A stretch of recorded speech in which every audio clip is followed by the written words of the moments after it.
Okay, we're going to get going here. Good morning. This is Anthony Parent of IRSMedic, and today is going to be a really fun show. We're going to be going over Darin LaHood's proposal to end double taxation Americans overseas, or the allegations that his bill will. Just in a step of, and so essentially what happened is, by the way, I'm your host, Anthony Parent, and with me is Keith Redmond, the formidable Keith Redmond, advocate for Americans abroad, along with John Richardson, the great John Richardson. And we're going to be going into and explaining what's going on in the realm of tax reform. Right now, Donald Trump, as you don't know, if you don't know, Donald Trump promised to end double taxation for Americans abroad. Since the election, we haven't heard a lot from Donald Trump, not one mention that he even made the promise. So it's a little alarming. But from the shadows comes Darin LaHood with a bill. And we're talking about that. He had a presentation on Monday. I couldn't make it, but Keith was able to make it. So we're going to ask Keith what the bill was, what's all about, and this is actually what's throwing me off, Keith, because it's something that you and I know. We all know the bill doesn't actually end residency-based taxation. It does something else. So I thought the bill was what's the name of the bill what's the name of this bill that Darin LaHood presented? Right. The name of the bill is Residence-Based Taxation for Americans Abroad Act. That is the name of the bill, sponsored by Darin LaHood, Republican representative from Illinois. Oh my! I did not know. That's pretty. Right. That's pretty. I mean, well, and I think here's really the point: is that I know it bugs you. Now, can you tell me why it bugs you so much that it's called? Yeah, and I want to say something first before I get into the detail. This is not to disparage the hard work of tax fairness for Americans abroad to get something in Congress. It's not to disparage anybody that has been working on this, because it takes a lot to get this, even in front of a congressman, okay? Having said that, where I have a problem is not the content of the bill, because the bill can give relief to Americans overseas. The problem I have is calling it residence-based taxation, because it is not residence-based taxation, and it's disingenuous to call it such. One, because the bill is not that, and two, it almost puts an end to any opportunity in the future to move toward residency-based taxation. Because let's say this bill passes and it's not residency-based taxation. So down the road, when we want to work on residency-based taxation, they're going to say, well, we already gave you RBT. No, it's not RBT. That's where I have a problem. If it's called Americans Overseas Tax Relief Act, that's fine. No problem whatsoever. That's where I am critical. Keith, I want to thank you for that. That's well said, and I think your suspicions are exactly right. We're not, you're not against any reform. Hey, look, any help whatsoever. Not at all. Absolutely not. John, good morning to you. Good morning, John Richardson. Would you say Keith's characterization is it correct that this bill really is sort of, and I mean, here we have, John, it's sort of truth in labeling. When you buy something and and it doesn't, the contents don't match up with the label, that's not necessarily something you'd want to eat, right? If you open up a can of tuna fish and instead you got, maybe baked beans, you would say, well, I don't know if I'll have any of these, maybe if I'm desperate enough. Do you see that? Do you think Keith might have a point here with the wrong names? Well, I think the Keith is 100% right. I mean, I would put it, well, I share the sentiment of, supporting everybody who's trying to work on this problem and appreciating everybody who's trying to work on this problem.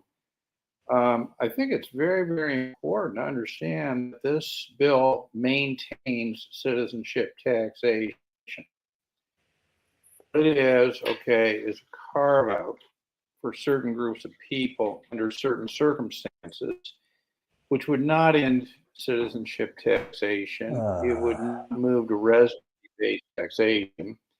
What it would do, as the holding bill did in 2018, is effectively create a system of, say, territorial taxation for certain American citizens who meet the test to kind of elect over. Now, you know, I think, I mean, leaving aside my personal view of this, okay, I mean, if you know me, you know my personal view is that the goal needs to be to end citizenship taxation, to sever citizenship from taxation. Most Americans I have come to see are perfectly happy with citizenship taxation. They just don't want it applied to them, okay? So what this bill is, well, here, we're going to figure out how to not have citizenship taxation apply, you know, to a certain group of people. And that's okay. It wouldn't be my choice, but that's okay. But I think it's important to recognize what this is and what it is not. And it's not so it is not an end to citizenship-based taxation. Now, John, you did have some notes. Well, I wasn't able to get them into the slideshow quick enough, but essentially, so you know, as you say, you know, this is going to continue. Nothing stops here. Citizenship-based taxation doesn't. It continues. It's just, again, with a limited carve-out.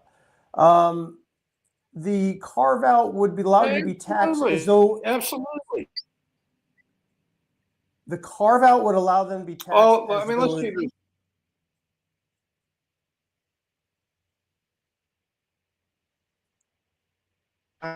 President aliens. Look, let's keep this as simple as possible, okay?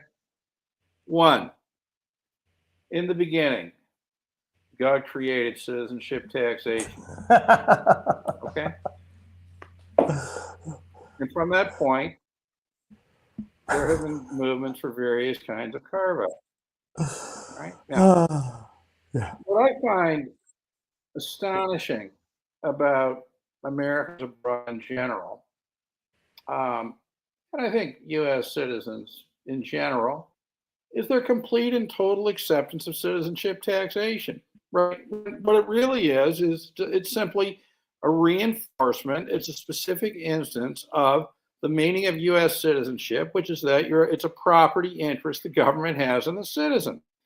So, you know, wherever the citizen is, anywhere in the world, right, they have the right to regulate you through the tax code. They have the right to your income, everything you receive through the tax code. And in some cases, they'll even tax you on things other entities received. You know, for example, Correct. the GILTI rules, it's Transition tax, now, right? You know, or guilty, you know, et cetera. Now, here's what I find really interesting about this is that most Americans think this is just fine. Okay? I tend to think this is just fine, right? I think that, you know, because of citizenship taxation, I think American citizens are among the least free people in the world. They just don't realize it. Okay? They live in this sort of right. propaganda bubble. Now, what's happening here, and, you know, and if this is what people want, good, you know, I think it's entirely possible, you know, I support this. And generally, if the consensus is that citizenship taxation is good, it should continue, we're not going to attack it, all we're going to do is make the condition of citizenship taxation better, I think this is very good. And I hope that, you know, in that sense, that it passes. But I think we do need to be clear, as Keith points out, on what it actually is. All right. So thank you very much. Now, I want to go back to Keith. And you know, yeah, I want to go back, John. I think there might be some tariffs with the internet going on. Your connection isn't the greatest today, unfortunately. You are breaking up. Well, because I'm sitting in a hotel. What I'm going to do is I'm going to try to log in from my phone. Okay. Okay. So Yeah. Great. I'm going to leave for a moment. Great. All right. We'll see you on the other. Great. Okay? All right. Bye. Thanks, John. All right. So Keith, I want to go to you. Keith, I want to go to you because Okay. you were there. John, get logged back on. I want to go to you because you were there on the webinar on Monday. So can you tell us what happened now? And I looked for, because unfortunately I was busy, I couldn't watch it, so I was looking for it on replay. Kind of weird, you can't find it on replay. So we're gonna have to go with your witness. You know what you encountered. How did it go? Did you how was the here? What happened? I mean, it was fine. I mean, the reason why it wasn't on replay is there's some rules that have to do with recording it that was not allowed. So there was a summary that was made. But all in all, I mean, Representative LaHood was quite engaging, and he explained that it's way past due to end this extraterritorial or double taxation that's adversely affecting Americans overseas. It's way past due. And then they just went into how it's important to get the support across the board of Americans overseas, and to have people go and contact their representatives and to say to support this bill, and to have that bipartisan support to push this bill through. So that's the essence of the call. It was only for about a half an hour, the call. So there were really no surprises on the call whatsoever. Now, I did pose a question that was not asked, was about what I just said at the beginning of the podcast about calling it residence-based taxation, which is problematic. But that question was not asked. And I find it to be a serious problem. I do. And again, it's not the content of the bill that I have a problem with, because it is what it is. All right. And if it gives some relief, okay, c'est la vie. It gives some relief. Just don't call it RBT. Yeah, that's now. What other did he take questions? Were there any questions? Well, there were some questions asked. It wasn't open forum. I think it was, if I would think of Brandon, who's with Tax Fairness for Americans Abroad, Brandon Michener. And forgive me, Brandon, if I'm mispronouncing your last name.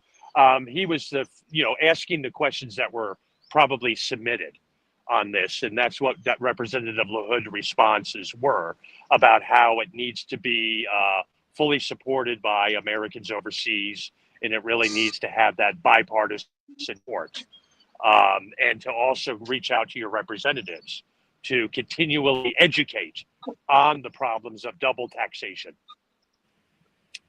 So there were no surprises, and there was no gotcha moment or anything. It was just an explanation. And there were about, I think, according to Fabien, who's with Tax Fairness for Americans Abroad, it was, I think it was about 1,200 people who were participating in the call. Pretty decent amount in about a half hour. Yeah, it's a pretty decent amount, absolutely. And I know people are very interested in this bill, and they should be. But I already stated my position, so I don't want to beat a dead horse. Thank you, Keith. Thank you, Keith. Now, John, you weren't able to hop on though. You weren't able to watch it either. Yeah, I'm here. Yep. Thanks, John. Glad you have me back. Were you able to watch the webinar on Monday, or did you miss it? No, I did not see it. Yeah. All right. Well, I think this might be time. So, I mean, I think we have the bill that, I think we've explained, is there any other mechanics that we need to go over exactly how this proposed bill would work? Like, who wouldn't help? Who's it not? A question for either of you, maybe a question for you or John. Who would Darin LaHood's bill not help? Well, it would not help retirees abroad. It would not help people who, well, actually, I mean, it would help everybody in the sense that it's elective, okay? Right. You could opt in or opt out. Oh, okay, okay. So, I mean, in that sense, I think the question you're really asking is who would not want to opt into it, right? Yeah, I guess that would be it, yeah. Yeah. So, it would be people who I would call retirees abroad, American citizens who've live their working life in the United States or living off U.S. Social Security or U.S. pensions, and have moved, to other countries, Mexico, this sort of thing. I mean, they would not want to opt into this, probably because, as a non-resident alien, you're taxed differently on your U.S. source income, right? And people could easily move to a situation where Social Security payments were not in effect, you wouldn't pay tax on them, to a situation where you'd pay them, where you'd always pay 26% tax on it, right? So there are definitely people who I think would not want to elect into this if they were properly advised.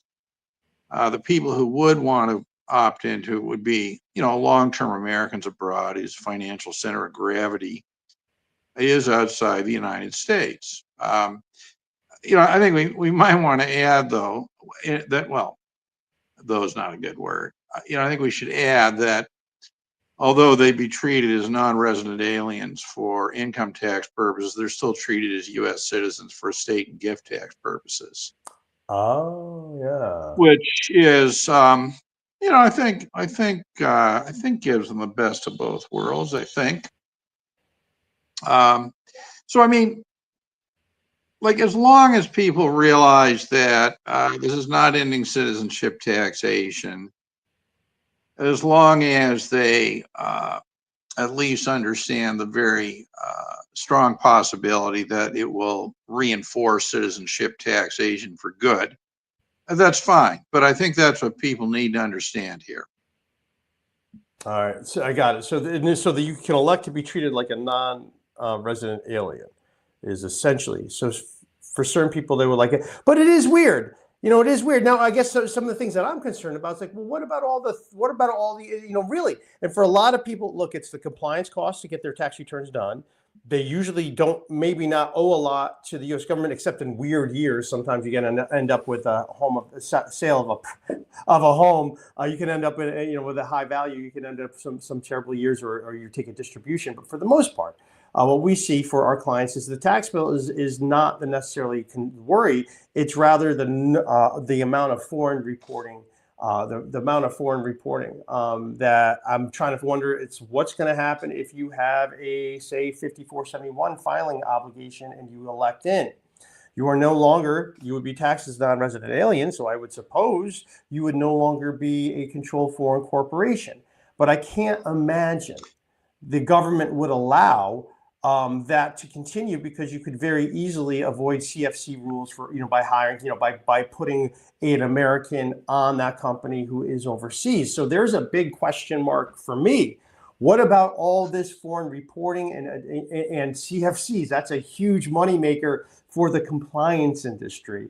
So what's going to do? We have any idea what's going to happen with that, John? Well, I think I can give you an answer to that. I think. Okay. I mean, under the current rules, let's say we have a green card holder who is a tax resident abroad, and this is a treaty tie break provision. Okay, to be taxed as a non-resident alien. The regulations are generally interpreted to require the continued filing of the 5471. So what I think that probably would mean is that the person would continue to be a U.S. person as per determining whether it's a CFC. See, this is what I'm talking about. Right. Well, this is just what, how it works for non-resident aliens now, right? But would not be taxable on their share of the income, right? So, I mean, there's a lot of, this is the problem of retaining citizenship taxation, right? You move to residency-based taxation, it all goes away. But they don't want to do that. And I want to be clear. Americans abroad have no appetite to end citizenship taxation. The time has come to be truthful and honest. They have no interest in ending citizenship taxation. They just don't want it applied to them. That's all. That is very true. And that's something we've talked about in the past, that we have tried to reach out to to expats and try to get people motivated, and we find incredibly limited interest. And it's not necessarily, it's people more interested in this whole legal realm who tend to watch this, not the people who are impacted, devastated by it, because there is an incredible amount of tribalism. And the Democrat Party is the party of citizenship-based taxation, as is the Republican Party. They both are. And for myself, I appreciate the effort, but I am incredibly suspicious of this entire thing. I'm not convinced it's actually, I think this is all meant as a sideshow to be a trap. That's where and I actually have a little bit of a slideshow that might be the right time for me to bring it now, basically, and here's why. And earlier, there was, as soon as I heard this, LaHood's bill had to go out for scoring to the Congressional Budget Office. I think I said it live here. I said, well, that's it. The bill's over. It's dead. the CBO is going to score. And I'm going to, and here is my presentation to support my argument that the fact that Darin LaHood is looking to get this scored by the CBO, this means that this limited relief will likely not make it in there. And I'm going to explain why. Okay. So here we go. That the fact that the POGO is the death knell for it, because it is a flawed budget process. And I found out some incredible things in today's research. That's why I was a little late hopping on. I found some incredible things getting this out here. And so, here we've talked about that, the problems that we've had with double taxation for Americans abroad. The 9 million overseas, they face it, but also the problem, they don't necessarily lack the political will to do the changes, because I think the tribalism and the programming is pretty intense, right? And I would say the U.S. is the only country in the world that does what we do. We're giving, the promise goal is to just ease your tax burden and make life a little bit easier. But, what's going to happen here? And now that it's going out for scoring. So what I want to talk to you is about POGO. I've mentioned this before slightly in other podcasts, but POGO is something that is really, once you understand this, you understand why this bill will not go anywhere. So POGO is allegedly fiscal discipline, right? It's a pay-as-you-go and requires new spending or tax cuts to be offset to avoid deficits, right? And now POGO is with us, has been with us for a long time. So therefore, we must not have any federal deficits, right? Yeah, of course we do, because we actually have the exact opposite result. That as we've gone with POGO, we've never seen as much federal government spending, and we've never seen it get way out of control, even though it's like, well, that's funny. But why is this happening? It's supposed to avoid budget deficits with offsets. And here's our answer why. The Congressional Budget Office. And they have said some incredible claims over the years. Now, we all know they scored FATCA as revenue raising. And I think that, there's a little bit of dispute about that. And it looks like FATCA more or less lost money for the federal government. That FATCA, the Foreign Account Tax Compliance Act, only increased the federal deficit. It did make a few firms very, very wealthy, a few wealthy firms already very wealthy. Let's just say a firm like Ernst Young, a global firm that has helped large financial institutions implement FATCA. Who knows how many billions a year FATCA generates for revenue out of their about $15 billion a year. FATCA is a nice money maker for them. So they know, so FATCA was a nice handoff to the tax compliance industry at the expense of Americans and the federal budget. And then this is one I didn't even realize, that the big spending, Joe Biden's big spending bill, the poorly named IRA, Inflation Reduction Act, CBO scored that as a $23 billion deficit reduction. And I just don't think that there's no common sense way you could say a big spending bill is going to be reducing the deficit. I don't think the CBO is being very honest with us. And then the other one, Obamacare. Obamacare was presented as a deficit reduction as well. And these just, come on, common sense tells us there's no way. And now the problem is there are unrealistic assumptions. And when CBO is wrong, there's zero accountability. Not one lawmaker says, hey, CBO, you said this was going to reduce the deficit, but turns out it didn't. And so, here's really where there's no penalties for all their claims. CBO can say whatever they want. There's no penalties whatsoever. And again, Darin LaHood, if you look at open secrets, okay, you will see Darin LaHood's number one donor is Ernst Young. Number one. And again, you just got to think like, hey, look, Ernst Young has got to be making a couple $2 billion a year. And what you're saying is they're cool if this bill reduces some of their revenue and doesn't expand it. And I think that's sort of the first part that I'm very, very suspicious about. So, now we've heard that he has to go to POGO, right? He's got to go do it. Hey, I got to send it to POGO. We got to see how it scores out, right? That's what he's going to do. And so it's going to go there. But we already know CBO is completely out to lunch. They'll do whatever they do. They're going to come up with something, and the politicians will never hold them accountable. And I think really the thing is, like, when you think about how expansive a large bill like Obamacare is, that can satisfy PAYGO. But when you're looking for a little bit of a carve out, oh no, that's too expensive, we can't do it, right? We can't do it. We can't do it. And this is where we get to what the reality of the situation is, in my opinion, is Republicans and Democrats are on one team. They have superficial differences, but they always come together when it's tax time. They always do. When it comes to tax time and federal control time, oh, they will come together. And not necessarily that the Republicans or Democrats won't officially object, but they allow it to come through. And that's what I would say the Republicans tend to do. They will, when the Democrats want something, the Republicans surrender. When the Republicans claim they want something, the process, and it's basically CBO, which will destroy it. So that's where we are. That's how we get these ridiculous things, this PAYGO thing, which has been a problem since day one. Now, this is what I wanted to get to, guys. This is I thank you for allowing such a big lead up. This is what I wanted to get to, but you don't have to go to PAYGO.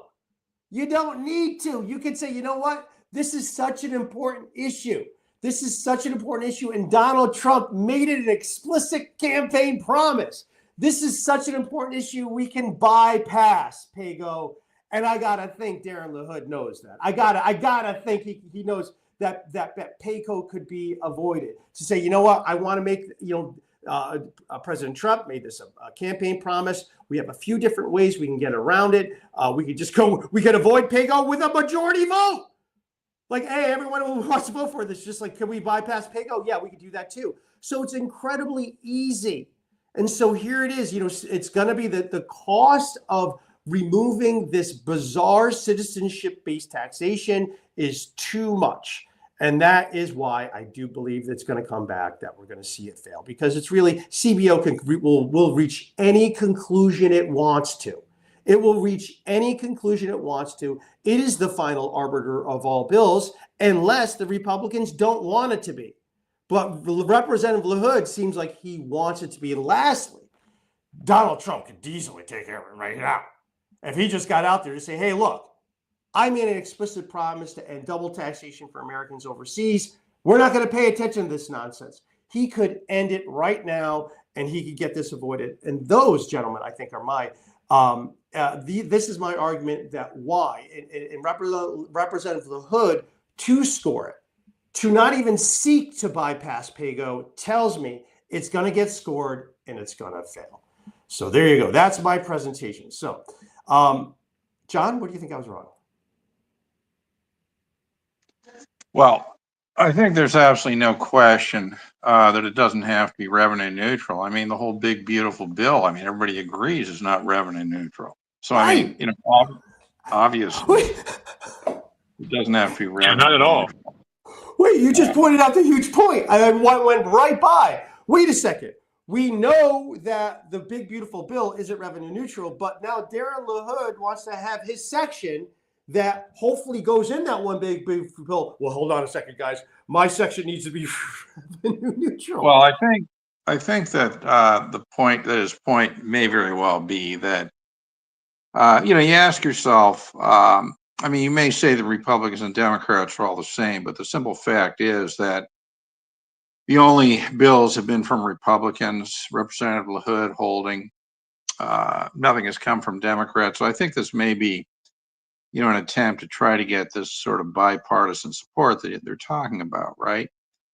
But, I think the whole thing is absolutely ridiculous. I mean, the bottom line is simply this, okay? That citizenship taxation is completely wrong. It's a wrong thing. It is, it reflects an attitude towards the meaning of citizenship, U.S. citizenship, that is intolerable. It attacks the tax base of other countries. It clearly violates international law in the sense that the only practical meaning of it is that, you have a U.S. citizen who moves outside the United States. Before he moves, he gets a call from the Treasury Secretary saying, citizen, go forth and taxify, see how much money we can extract from this other country because you live in it, right? I mean, the whole thing is ridiculous. It is just plain wrong. And that's why it should come to an end. And that's why citizenship needs to be severed from tax residency instead of this. I mean, I understand this and I wish everybody well, but I think it's very important to recognize that what they're doing is they're seeking carve outs from a general principle of legislative evil. All right. They're saying, let's keep the evil going on right there as long as it doesn't apply to me. That's what this is about. And I think at some point, the evil needs to come to an end. And make no mistake, it is evil. Okay? It is evil. I mean, there's a reason that only one other country, that is Eritrea, does this. Although, in my judgment, it doesn't. Grossly unfair to compare Eritrea to the United States when the United States is so much worse. I mean, absolutely. The United States stands alone in this extraterritorial application of these laws. And if you look at the 899 provision in the big, beautiful bill, I think it's more or less retained in the Senate version. What's fascinating about it is the United States says, well, we're going to go after countries with unfair taxes. And there's two kinds, right? I mean, there's one of them is extraterritorial, by God. But so what they really mean is no country except the United States can impose extraterritorial taxation. That's what it means, and that is the meaning of the rules-based international order. Anthony, this has got to come to an end, okay? Seems to me that now's the right time. There's discussion of it, and I know this isn't going to happen because, the reality is the truth of the matter is that most Americans support this evil, okay? So it's not going to end, but it doesn't change the facts of the matter here. Well, I want to just point on something you said, John. I appreciate you calling it evil because it most certainly is, and this is where I want to turn over to Keith because Keith is the one. Keith is the one. And I actually have never asked Keith if he thinks it's evil. But Keith, do you think that maybe this citizenship-based taxation might be a little evil? Yeah, I mean, when I deal with all these people around the world who are being devastated by citizenship-based taxation, I truly believe it is evil. I do. Let me give you an example, okay? Yeah, it's as though you can't say that. No, that's too provocative. That is the simple truth here, and it's time to accept this as the truth. And it's also time to accept that, I support all these people who are trying to get these things done. I totally support them. But clearly, okay, they're looking for carve-outs, say, this kind of evil doesn't apply to me. Now, I'm going to give you a really interesting, two points I want to make here. The first is that we call this citizenship taxation, and that's a stupid thing to call it because nobody knows what that even means. Right. Here's what it means. Here's what it means. Citizenship taxation is where the United States goes into other countries, looks around, points fingers, and say, you know what? You may think that person is actually a tax resident of your country, and you can do that if you want, but we're going to make it clear that that person is a tax resident of our country, okay? And we're going to, we, through the saving clause on the treaty, are going to assert primary taxing rights over that person who lives in your country on income that has nothing to do with the United States. Now, only an academic, only a pensioned intellectual could possibly not see that as evil, or people in the tax compliance industry are fundamentally amoral. Right. Hey, look, it works out for you. So you're not, that's just generally the thing. You're not going to challenge it. You're because it's that's what it is. But now I want to give you an amazing example of somebody I've been sort of going back and forth with for the last couple of days. All right. Now, this affects everybody, but it really affects the poorest of the poor the worst, okay? Right? In other words, to prevent the rich from getting away with something, we're going to destroy the lives of the poorest of the poor. That is the American way. And the rich get away with it anyway through other ways. So, it's just hilarious, right? Let me give you this example. So I've been sort of back and forth with this woman who's got all kinds of issues, a very low income, and has two sources of income, an American citizen living in a European country. Now, the first source of income is U.S. source, but is exempt from U.S. taxation under the particular treaty with that country. The second source it comes from that particular country, and it's a disability pension because the person can't work, and that is taxable by the United States. So now let's look at what's going on here, right? Let's look at what's going on here and be 100% clear on this. Because of citizenship taxation, the United States, while not taxing income that is sourced in the United States because of the treaty, is claiming the right to tax disability income that's sourced in the other country. Now, I have a challenge here for any listener here to put in the comment, explain why that is not the purest tax evil known to man. Okay, the person doesn't live in the United States, yet the United States is claiming the right to tax that person's disability income in this European country. Okay, now, by the way, you know, when you look at like tax fairness, whatever this group is, you know, they keep putting up these stories about the compliance problems. That's the kind of story they need to put up, okay? You know, because that is something more than just compliance. That is pure evil. Or do you think I'm wrong? You are. That is 100%. That is pure evil. I'm going to get to an example and right now, and maybe Keith can get to one of his after I'm done. But here's the one that just floored me. It was another day. I had another day at the office. It was 2013, I believe. And I was just in this office, and then I got a knock on my door. It was my receptionist, June, and said, "Anthony, you got to take this call." I said, "Okay, what is it?" And it's like, this is someone in bad shape. I picked up the phone, and I was listening to the call. And first of all, it was a high-pitched voice crying.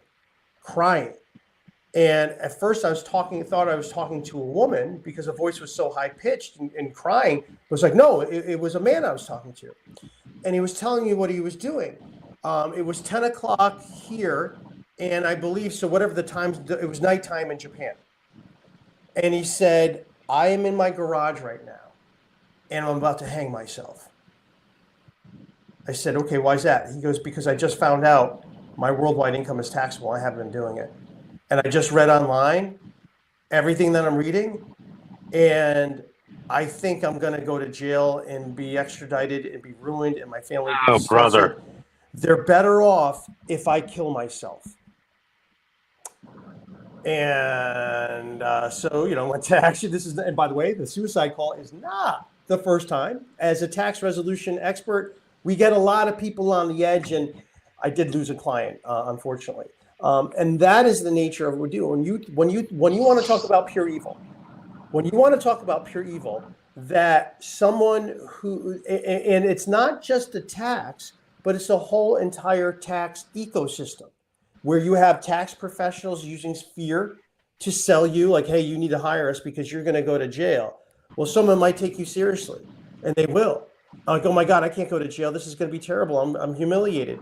And that pushes people to the end. And so I would say there is my proof positive that citizenship-based taxation is evil because it's illogical, it's inhumane, and it has no connection to reality, has none whatsoever. And it's foisted upon people as a way simply to control them. Because in his case, guess how much taxes he owed? Zero. That has nothing to do. How much tax the person owed has nothing at all, anything to do with this. The bottom line is this, all right, that this stuff is unjust, it's inhumane, and it's punishing people based on the circumstances of their birth and not based on the circumstances of their life. And I swear to God, all right, that only a complete moron, a complete sociopath, or somebody who doesn't understand this could possibly see this in any other way. Well, John, here's a comment that we've got. I want to thank supporters of citizenship taxation can ask themselves which of those three categories they are. Yeah, well, and I think, and John, hopefully you don't get too upset with this comment. Maybe I could. Not all right. So here it is. Goods and services. But so thank you so much for joining us today. Talking about the woman you're talking about, basically just saying, hey, look, why doesn't she just not comply? Essentially, if she doesn't pay, what are the consequences? Are she gonna? What's gonna happen if she just says, oh, you know what, I'm not gonna pay it? And I guess maybe she's afraid to not comply. I'll give you the answer. She's afraid to not comply. I know. The U.S. government has ways of punishing me. She's afraid of not complying. Right. You have to understand, okay, that first of all, I mean, it's one thing for me to sit here and point this stuff out because I, think I have a fairly good understanding of how it works, right? But I mean, from the point of view of some, woman in her 60s or whatever who's going out of her mind and doesn't understand it, and the only thing they understand are threats, and they're part of the U.S. culture where everybody's guilty of something all the time, it's hard for them to see noncompliance as an option. However, okay, in this case, the reality is that she cannot comply. Why? Because she can't afford the compliance fee. She doesn't have the money. She's living off a disability. And So, she has a fear. So I suspect that, well, she's mortally afraid of not complying. But, I think that she's probably going to realize, they say, well, okay, go ahead and comply. But the problem is she doesn't have the money to pay somebody to comply, right? So what's she going to do? So I guess maybe she can't comply, right? Right. So Keith, this has got to be what you. But this is not the point. This is not the point. In this comment, why doesn't she just not comply is more sidestepping the issue. Yeah. Right? Yeah. Let's leave this intact and let people deal with it by not complying. And this is completely wrong. This needs to be attacked and on. This has to go. I don't know if goods and services is implying that, but now, Keith, I would say this is kind of what I've experienced, and this tell me if you agree, because you've talked to thousands of people, and you have nearly 12,000 people on your Facebook group of trying to help them out. And this is what I would say is the correlation between the level of your anxiety, your level of angst, has really nothing to do with what you need to do to get into compliance. Like I said, this is my point, Keith. Would you agree with this? That somebody doesn't need a lot of income, a lot of non-compliance to be totally freaked out. Absolutely. I deal with it all the time. People search the internet and they see all these scaremongering tactics that they're going to go to jail, they're going to be extradited. If they go to the U.S., they won't be able to leave the U.S. They'll be stopped at the border. And all this stuff that's promulgated through the American culture of fear. That's where the fear lies. It does. That's why what I do, gentlemen, is to mitigate that fear and put it in its proper place. Sometimes it's non-existent whatsoever. Sometimes, depending on the individual situation, they need to address it. But the bottom line is, if you're going to do anything out of fear, you're only going to screw yourself. So you've got to look at this situation. It is. And now I'm going to get to my actual my meaningful. I have an objection, for reasons because I think this bill won't do what it does. But the problem I have with it as is, and let's just say it passes. I have a problem with it as is. The problem I have with it as is it makes it more complicated.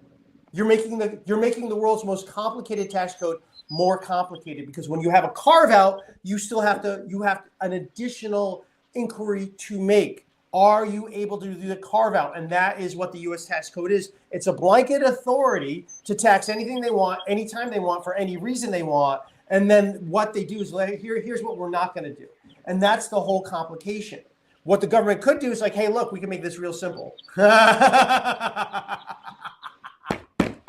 Oh, but there's too many mouths to feed for that. So again, I don't think, I don't think that the system as it is now is ready for change, because we're adopting all the same failed arguments and not even seeing this isn't offering relief, because someone needs to understand this. Okay, what's going on here? There's all this information on the internet. They have to reach out to someone to give them the answer, and they're totally confused because it is really the most complicated thing. And again, how many people, who's reading this law that, who read the law that it put in place? And the answer is probably no one.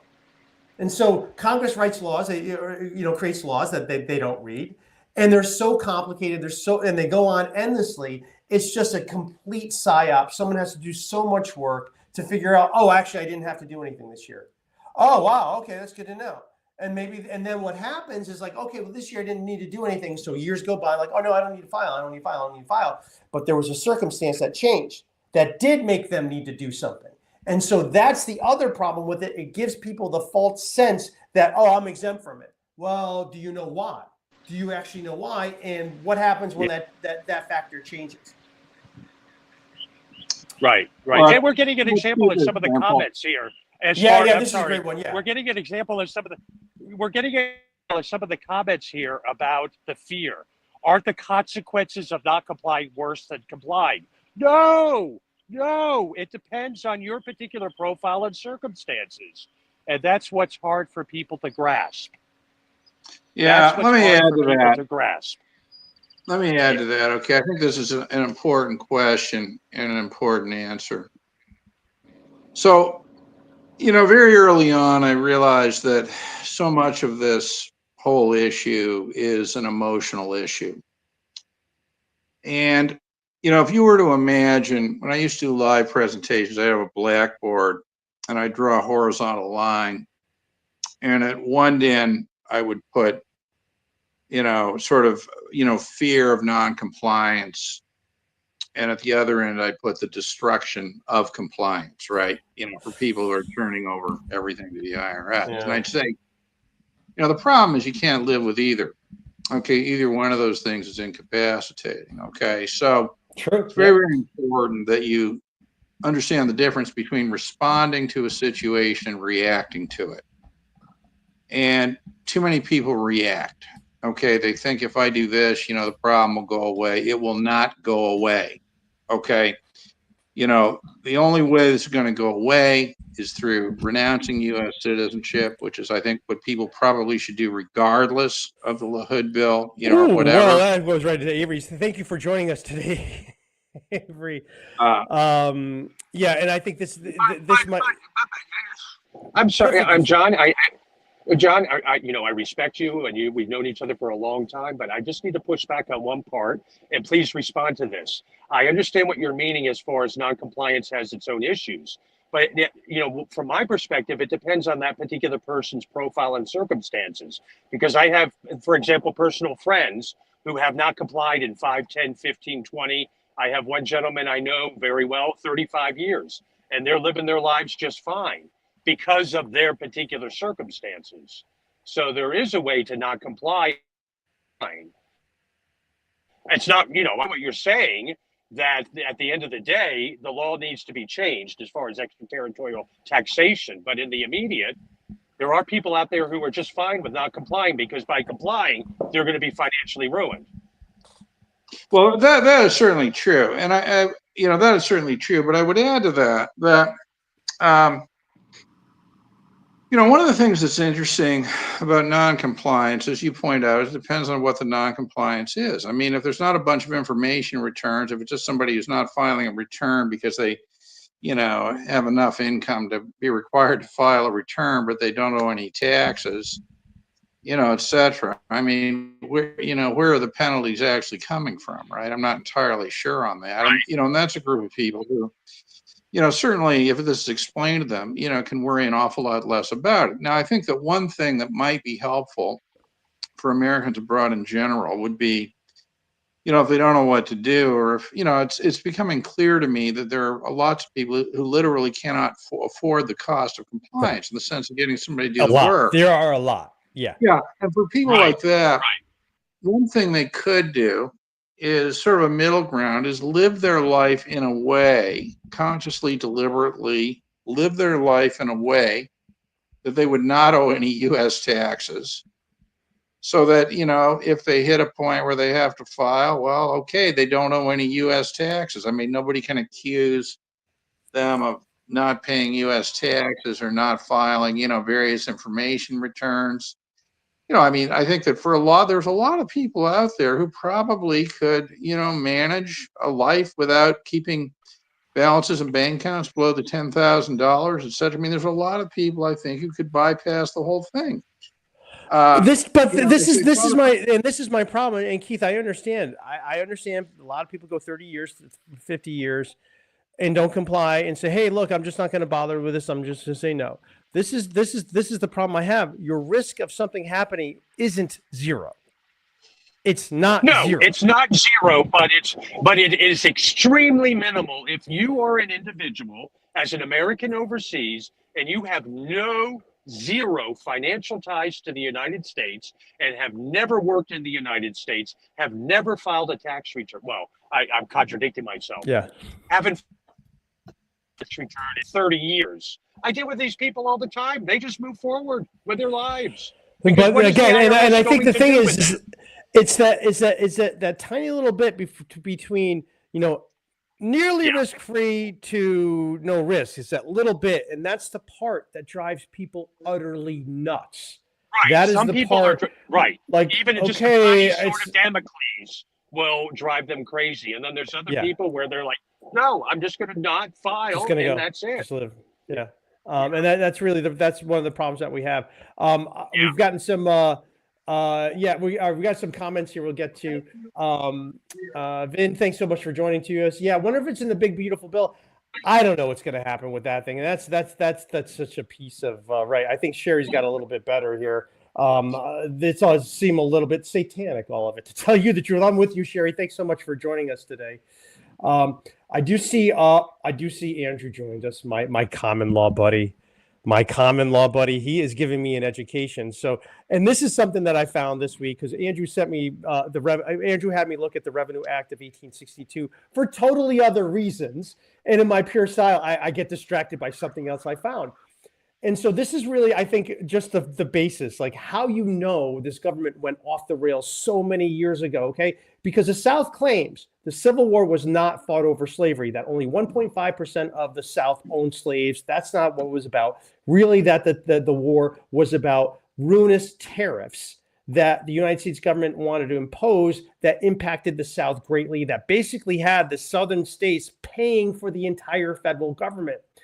Evidence and support that the South was right was this: as soon as they lost the tariffs, they needed a new tax, and there wasn't a tariff they imposed, but it was an income tax.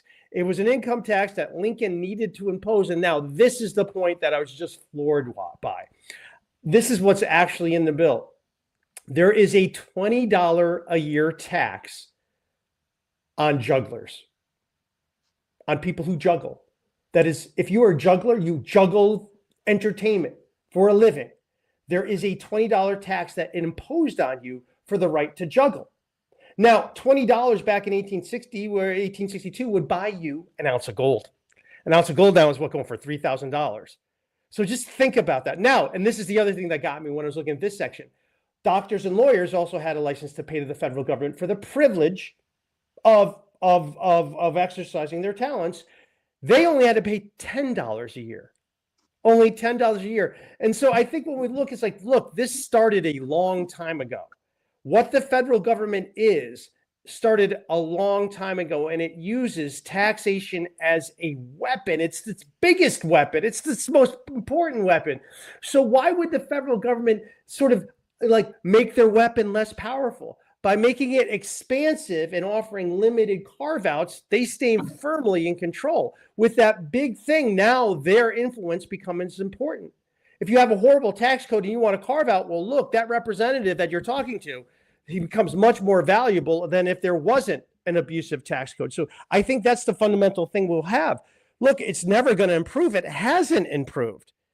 I mean, since 1862, at least the government has been doing bizarre taxing things and only proving that the Civil War was not about ending slavery. It was about the government's right to impose ruinous taxation on certain people they didn't like. That's what it was. And guess what? The federal government won that war.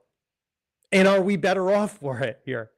All right, what do we got to see here? We got some more comments coming in here. Yeah, right. Do not throw people live in Rome. When you live in Rome, spread eagle wings never left our government system in all of these eons. Oh, right. I see your point. Right. No, and I think it's the whole power structure. I see, Sherry, what you're getting to. And I think this is the problem that we have. It's sort of the respect we will give to authority. That, well, they're the authority, and look how impressive that authority is. But these authorities always have incredible fraud that they just sort of distract us from, right? I mean, it's just like, and that's what we have here. This is clearly so bad. And here we go. We got another comment for Burchell. In school history class, they forgot to inform students that many Northerners had plantations in the South. Oh, they did. Yeah, no, and they also, and I mean, this is really the thing when you think about it. It's kind of ridiculous when you think about what people think. You know, there's definitely a conventional wisdom on this on the Civil War, and The Simpsons summed it up best when Apu was going for his test, his citizenship test. What was this? What was a Civil War about? He got into the other factors, and they said, no, just say slavery. So he goes, slavery. Okay, you're a U.S. citizen. But it really wasn't that at all. There's so many things that went wrong. And again, you got to remember something. Every educational school in the U.S. is dependent on the federal government for something.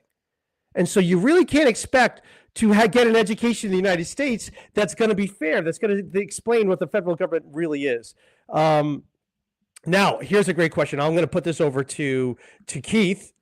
Keith, Avery asked a question. What's the best? Yes. Here we go. This is the classic question. Thank you so much for this, Avery.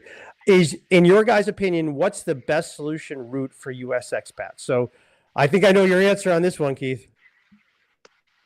What's the best solution route for you Americans over? Well, if you're able to do it, I would say to renounce your citizenship and move forward so you can live a normal financial life in your country of residence. That is the solution in the environment we are in. That is the solution possible. Not everybody can do that. Everybody has a second citizenship. But that's my yeah, and I would go with you. Thank you very much, Keith. And you know, we always say there's not a one size fits all solution, but if you can renounce, no, there isn't. Everybody. But I think at this point is that what I would say is that if you are expecting relief, don't stop. Yeah. That's where I'm at. I'm like, no. I'm expecting this bill to do what every other thing, any other helpful bill would. It may be helpful bill. And then if it passes, then I'm convinced it's really not helpful.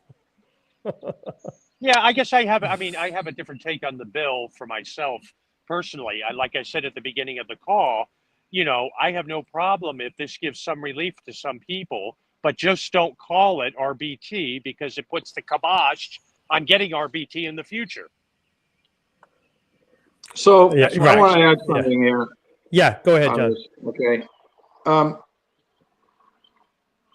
So remember, that this doesn't end citizenship taxation, right? U.S. citizens are still U.S. tax residents. And, you know, for people to die, you know, say living in Canada or another country as a tax resident of Canada, and then have to deal with the U.S. tax situation is, you know, it's really unpleasant. And I've come to see renunciation as actually an incredibly intelligent form of estate planning, because you still have the problems in the country that you live in, right, depending on what they are, but to not have to deal with U.S. tax compliance is a real bonus. And one of the problems with executors that I'm finding is that, and Keith, this goes to the whole non-compliance issue, right? You know, if they find out that somebody's, you know, a U.S. citizen who's not compliant, then they're going to get the estate to do things like streamlines and all these other things. Right.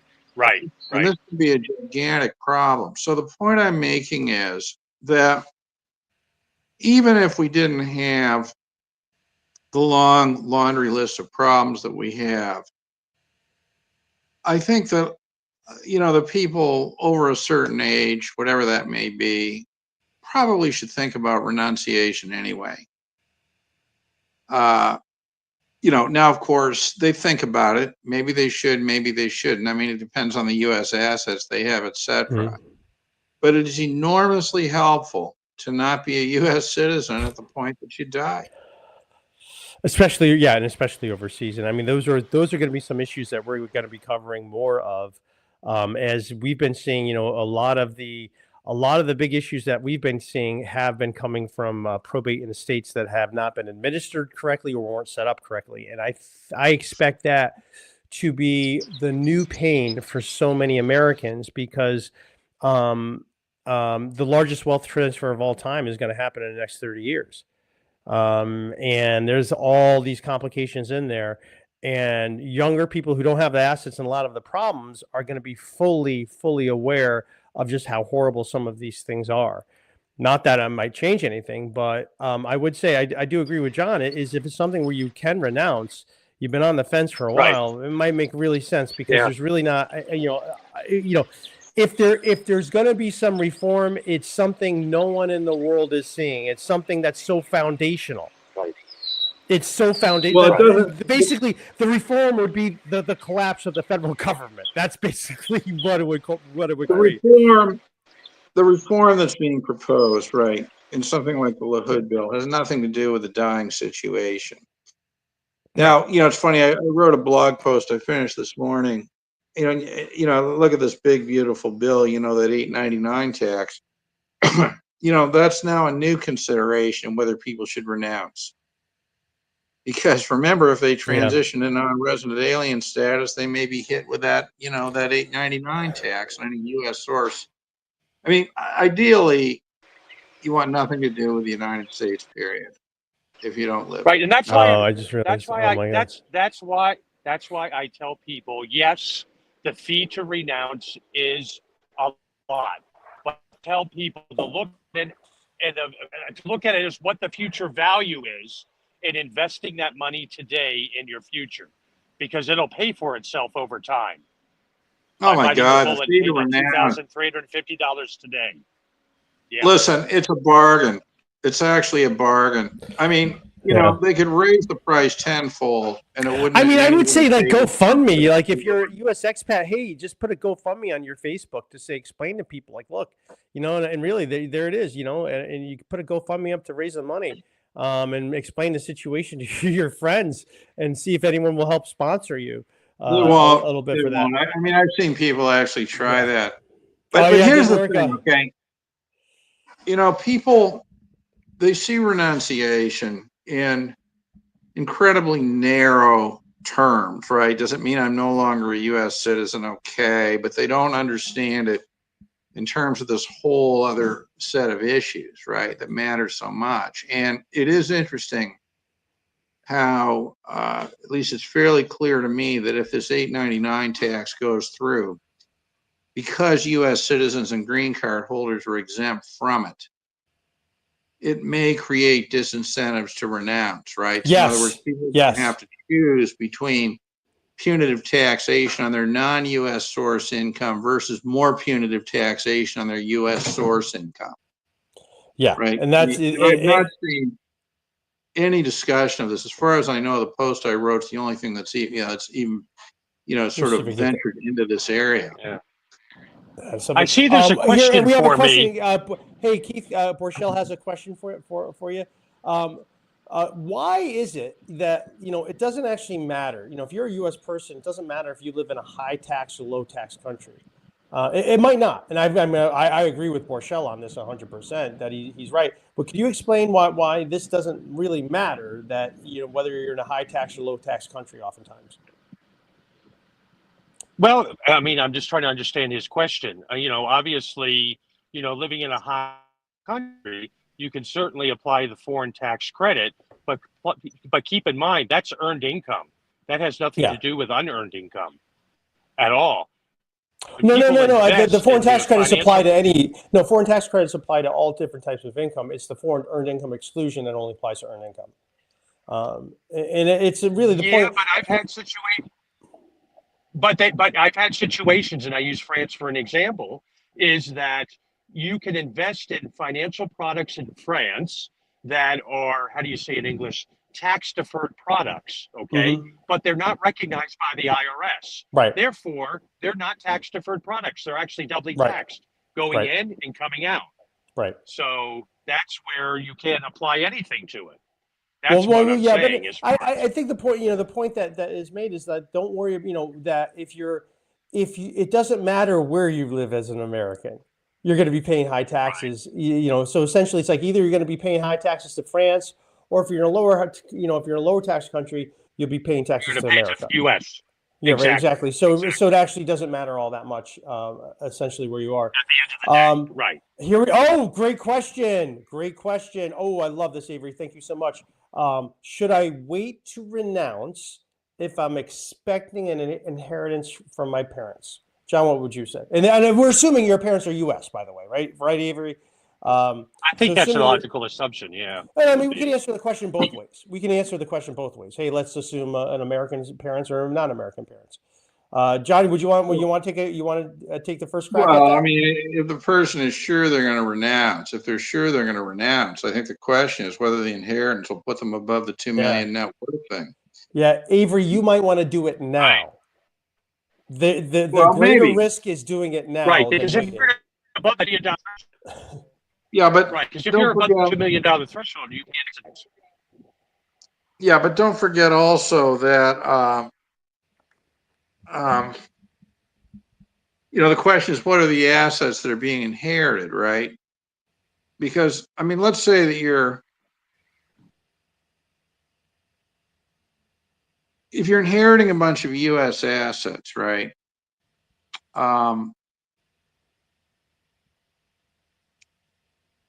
Then I think the question becomes, are you going to keep them or are you going to sell them, right? If you're going to keep them, you may not want to renounce. If you're going to sell them, you probably would want to renounce so you're not subject to the capital gains tax.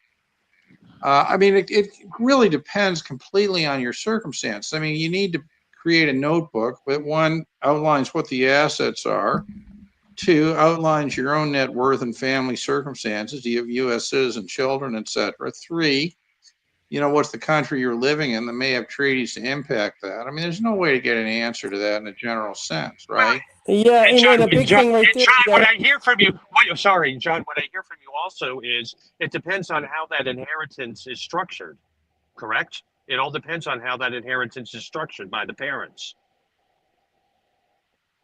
Would that be a correct statement? If by that you mean it depends what the inheritance consists of, yeah. Exactly. Yeah, because remember that if you've got a portfolio of stocks or something that are, throwing off dividends, so the first thing about renouncing is you transition from a tax point of view from U.S. citizen to non-resident alien, right? Okay. So, that will impact the way you're taxed on a lot of this stuff. So, I mean, that needs to be understood, obviously. Okay. I mean, you could inherit the stuff, sell it, but then you might be a covered expatriate if you try to renounce later, et cetera. I don't know. I would say this, so many variables. There's so many variables, Avery, and actually, you need to find the answer now. You need to find the answer now. What the answer is, I actually don't know, because here's another fact that could totally change what I would advise you to do. If you happen to have children who are dual citizens by birth, I'm like, maybe you want to wait. Maybe you want to wait to renounce, because you always could transfer those gifts to your children or a non-U.S. spouse or U.S. spouse, and take and a dual citizen by birth can escape the exit tax when they renounce. And so that's one thing that would go into play. But then we would want to see what the total amount was. Well, that's see, right. hey, maybe it's a Gentlemen, totally different structure. So I would say Yeah, we need the answer shortly. The But point gentlemen- here is that it's crazy to look for a general answer. Yeah. It's impossible. Yeah, Avery, But- and Avery, I'm going to give you my email at the end of the show. You could reach in, John, too. So if you could reach out to us, because I think you probably do want to get that answer soon. I'm not saying there's any action you should take, but there's a lot of things going on that could really help you make sure you get most of your parents' inheritance, which I'm sure is what they want to see happen. Right. But gentlemen, I have a question for you. Yep. Is that if you know ahead of time, okay, how do I put this? You're an American overseas and you have parents who have an estate, okay? And you happen to be one of the siblings who is an American overseas, then maybe what you get out of the estate is going to be different than what your siblings get out of the estate because you're an American overseas. So maybe that estate needs to be recalibrated. So you just walk away with certain things like cold hard cash and not inherit an IRA or something that's a taxable event. Do you see what I mean? You need to have a sit down with your parents as an American overseas to see if the estate needs to be recalibrated for you. And there's a lot of issues. You know, Keith. This is I wanted to dig a little bit more into here because I hear what you're saying, and I've never considered that. Maybe that needs to be another podcast. I think that's kind of where I'm leaning for next week. That's kind of where I'm favoring myself. So I think obviously cash is the easiest thing to deal with. Okay, right. Obviously, all right. Yeah, I think However, Avery, I think. Yeah, go ahead, John. However, you got to be I mean, there's so many moving parts here. Okay, you got to be mindful of where that is. Yeah. Because of a state and gift tax. Because, like, you know what? I think the takeaway here is that you need a lot of information to even begin to have a discussion about this, right? And here we have what appears to me to be another situation of somebody, wanting some kind of off. Well, I think Avery's got it right. She's going to be reaching out to us, so I appreciate that, Avery, and that's exactly what we want to do. That's what we try to, Avery. Thank you, because this is what we try to get people to do. Go ahead, John. Right, and do it proactively, which is important. There's a lot of work that goes into figuring this stuff out. Okay, a lot of work. Yeah, that's right.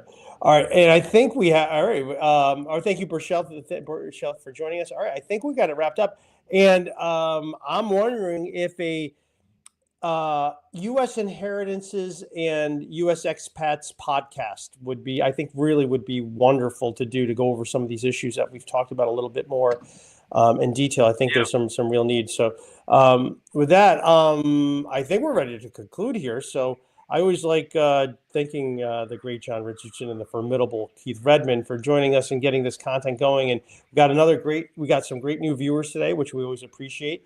And I did learn that Google is throttling my channel now. I did get confirmation, because of the content is critical of the U.S. federal government.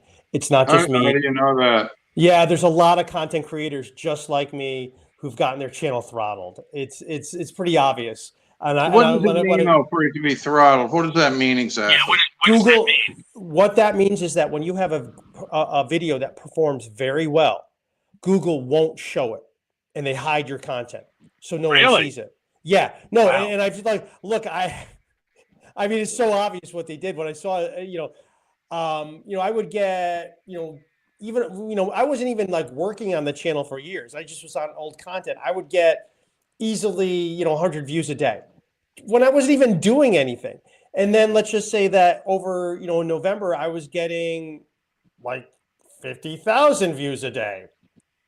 Now they're back to like 10 views a day.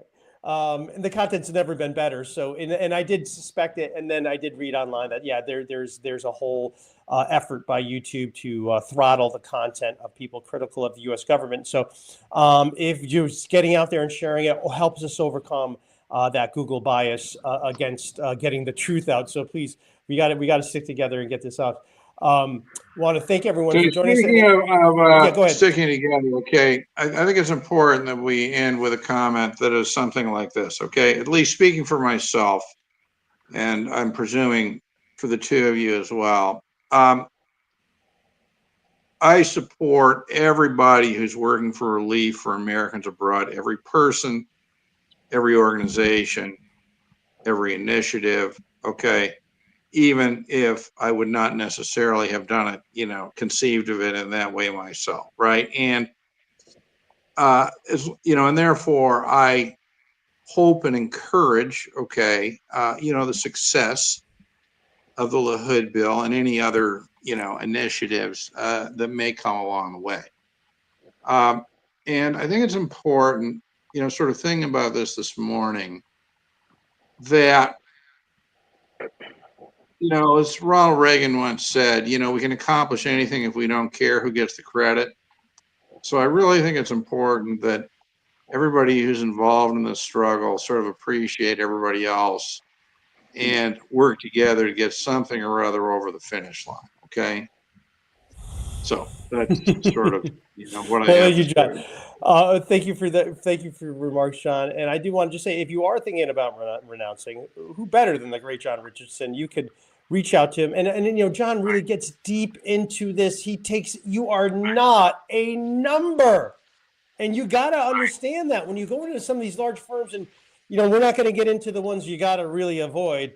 You want someone who's listening to your details. It really matters. And I can't think of a better listener than John Richardson. And don't forget, Anthony, with John, it's not just renouncing U.S. citizenship. It's also if you have to formally give up your green card. That too, right? So I would say you really can't do better than John. He'll really dig deeper than a lot of people there. You'll get a better service, and we always appreciate John. And John puts so much content out there. He does so much analysis. He has helped enlighten so many people, including myself. I really appreciate him so much. So again, if you're thinking about it, reach out to John. Likewise, if you are in a situation where you're looking for that support group out there, there is one. Keith Redmond created it. There's a support group on Facebook. You go right here to American Expatriates Group on Facebook. You can find Keith there in this group. And it's really not it's not a forum about tax answers. There is a U.S. expat tax forum that's pretty good. I see a lot of answers there. Right. This is really the support group, Keith, right? What is this group about? What's the mission of your group? Well, I think it's a twofold. It's also supporting residency-based taxation, which is severing U.S. citizenship from tax residency. But in concert with that, it's also taking a look at your individual options that you may have based on your particular profile and circumstances. And that's why I work one-on-one with Americans overseas and American immigrants with an E to just go through and see what options are available so you can put together and formulate a short-term and long-term strategy tailored to what your situation is. That sounds pretty good. Pretty nice, Keith. Thank you very much. Very good. So check that out. And by the way, if you are looking for a one-on-one with Keith, that is possible. You can reach out to him at US_overseas_advocate at outlook.com. Keith does like going over the real solutions. And again, you will not get the tax industry fear-mongering that would lead you to committing suicide in your garage. No, you're going to get some real, someone who cares about you. And I think that's really what it's about. And that's why I love these guys, because they actually really do care about people, and they're as offended as I am. And I love these guys. And so I want to thank them as well for all their years of doing it. And likewise, and so I'm going to finish with me that I am Anthony Parent. I am the founder of IRSMedic and my law firm, Parent. We're a tax firm. We do a lot of things. We do a lot of streamlined disclosures. We do a lot of compliance work. You know my personal feelings on this, but we still have to deal with this threat. Whereas I do look at things and we do find unique arguments to help our clients lower their tax debts, avoid those problems, and that horrible feeling of being trapped, lost, confused. And really, it's the financial terrorism, and it's nothing short of that. And that's honestly how I look at the U.S. tax code. That's why we want to defend our clients so much. So you go to my website, IRSMedic.com. You'll see a calendar there. You can book a time to speak with my team. Or if you just want to send me an email, I make it very simple. You can send me an email as well. I have my email up there. Oh, here, it's right here. It was there the whole time. aparent@irsmedic.com. You can reach out if you want to send me an email. I get it. And if you want to be a guest, you have an idea for the show, I get a tremendous amount of great ideas. Jack Dack is always sending me great ideas there. I appreciate him. So always looking there. So please reach out. We're really trying to create and grow this community of people seeing it for what it is. And I really appreciate everyone joining us today with the comments. Fantastic comments. So with that, we're ready to conclude. This is Anthony Parent of IRSMedic. Thanks for watching today.